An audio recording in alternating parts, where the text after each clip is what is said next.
મેં જોઉં છું.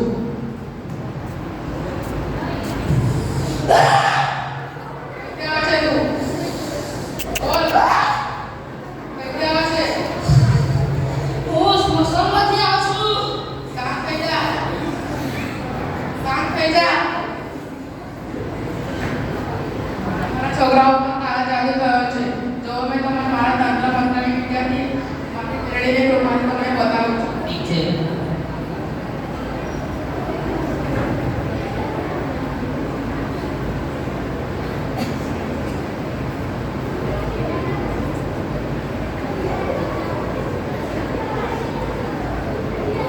જો આનામાં કાળા જાદુ જેવી શક્તિ હશે તો આ દોરો છે એ કાળો પડી જશે. ઠીક છે.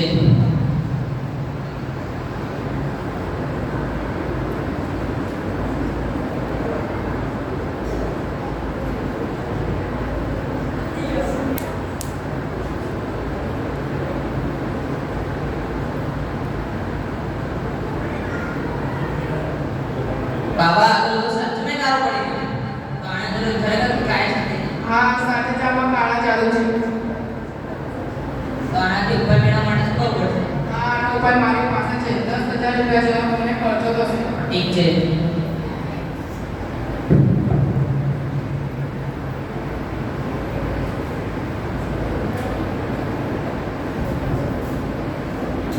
એને દોરો બાંધી આપ્યો છે એનાથી આને કાળા જાદુની શક્તિ આના પર લાગશે નહીં. ઠીક છે. બોલો વાઘુ બાબા કી જય. બોલો વાઘુ બાબા કી જય. વાઘુ બાબા કી જય. બીજા કાળા જાદુનું નામ છે મારું કાલથી. બાબા બાબા શું થયું છે? આને પાછું કંઈક વધી ગયું છે. મેં જોઈ લઉં છું.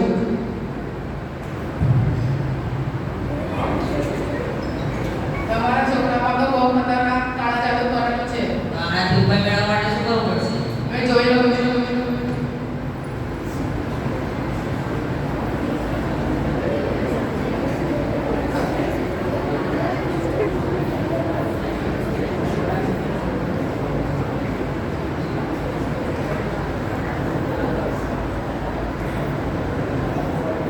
તો આ મારું જાદુઈ પાણી છે તંત્ર મંત્ર વિદ્યા. ઠીક છે.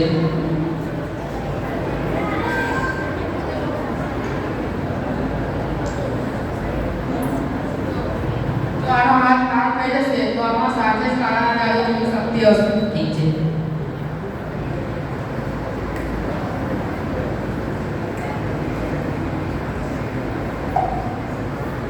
આ મારી જાદુઈ છે. બાબા આનો તો ખરેખર લાલ થઈ ગયો. હા, એટલે આના સાથે જ આના કાળા જાદુ જેવી શક્તિ છે.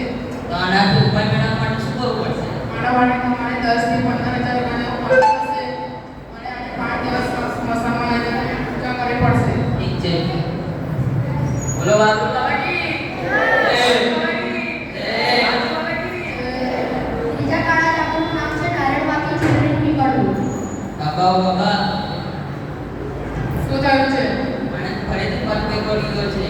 લાગે છે કે માતાજીનો પ્રકોપ પવન છે. હા, મેં જોઈ લઉં છું. આનું માતાજીનો પ્રકોપ છે કે નહીં. બોલ, કઈ માતાજી છો તમે? બોલો. હું મેળવી છું. શાંત થઈ જાઓ. તમારા છોકરા અંદર દેવી માતાનો પ્રકોપ છે. તો આનાથી ઉપર મેળવવા માટે શું કરવું પડશે? મેં જોઈ લઉં છું.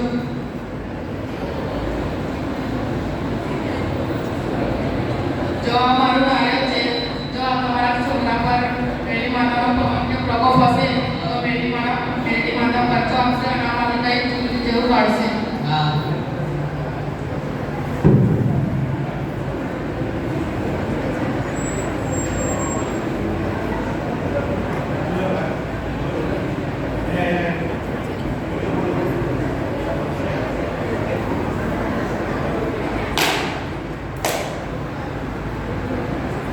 બાબા આમાં તો ખરેખર ચૂંટણી નીકળી.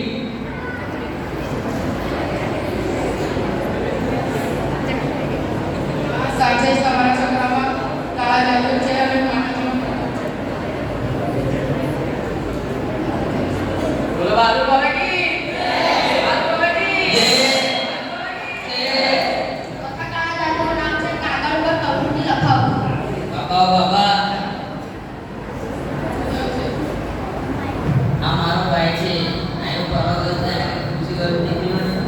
હા મેં જોયેલું છું.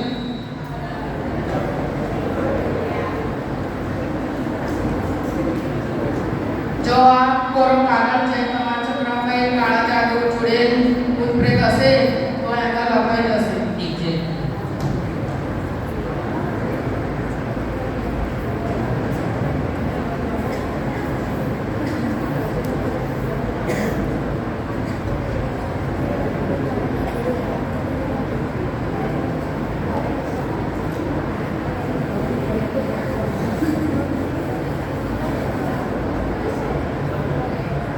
આમાં તો સાચું કાળા જાદુ લખાય કારણ કે કાળા જાદુ છે તે શું?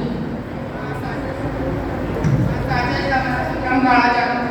તો આનાથી ઊભા મેળવવા માટે શું કરવું પડશે? આના માટે 10 દિવસ પૂજા કરવી પડશે અને તમને સ્મશાનમાં લઈ જવું પડશે અને આનો ખર્ચો 20-25,000 રૂપિયા આવશે. ઠીક છે. બોલો બાજુ બાબા કી જય. બાજુ બાબા કી જય. બાજુ બાબા કી જય. આપણે જોયું કે આ બાબાએ કાળા જાદુ કર્યા. આની પાછળ કઈ કાળા જાદુ નથી. આની પાછળ તો રાસાયણિક અને દૈવાકિક કારણો છે. આપણે પહેલા જોયું કે લીંબુમાંથી દોરો પસાર કરતા દોરો કાળો રંગનો થઈ જાય છે. આની પાછળનું કારણ છે કે લીંબુમાં એસિડ હોય છે. તે નાળા છાતીમાં જે રસાયણ હોય છે તેની સાથે રાસાયણિક પ્રક્રિયા થવાથી રંગ કાળો થાય છે. પછી જોયું કે હાથ પર પાણી લગાવી ભભૂત નાખતા લાલ થઈ જાય છે. આનું કારણ છે કે એમને જે ભભૂત બતાવી તે તો બેકિંગ સોડા હતું અને જે પાણી બતાવ્યું તે તો ફિનોલ થેલી હતું. બેઝનું સૂચક ફિનોલ થેલીના સૂચક સાથે રાસાયણિક પ્રક્રિયા થવાથી રંગ પરિવર્તન થાય છે, જેથી રંગ જોવા મળે છે. પછી જોયું કે નારિયેળમાંથી ચૂકેલું નીકળ્યું. આ પણ કંઈ વિદ્યા નથી. આ બાબાએ તો નારિયેળમાં કાણું કરી તેમાંથી પાણી કાઢી ચૂંદડી નાખી દીધી હતી. પછી તે કાણું ફૂલી દીધું. પછી જોયું કે કાગળ પર કંકુનો છંટકાવ કરતા કાળા જાદુ તેમ લખાઈને આપ્યું. આ કઈ વિદ્યા નથી. બાબાએ તો પહેલાથી જ સફેદ મીણબત્તીથી કાગળ પર કાળા જાદુ તેમ લખી દીધું હતું. તેના પર કંકુ છાંટતા તે લખાણ પર ચોંટી જાય છે અને લખાણ દેખાય છે. આ નાટક દ્વારા અમે એ કહેવા માંગીએ છીએ કે અંધશ્રદ્ધામાંથી બહાર આવો અને શ્રદ્ધા રાખો, પણ અંધશ્રદ્ધા ના રાખો. અસ્તુ જય હિન્દ, જય ભારત.